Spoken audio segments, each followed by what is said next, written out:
வணக்கம் நண்பர்களே! நமது தேசிய கொடிய பற்றிய சில முக்கியமான தகவல்களை இந்த வீடியோல பார்க்கலாம்.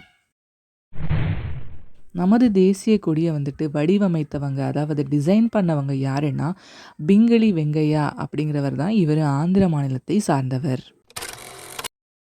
நம்ம இந்தியாவுக்கு விடுதலை கிடைத்ததற்கு அப்புறமா, நம்ம கொடிய நம்ம தமிழ்நாட்டுல இருக்கிற வேலூர் குடியாத்தம்ங்கிற பகுதியில தான் முதலா நெய்தாங்க.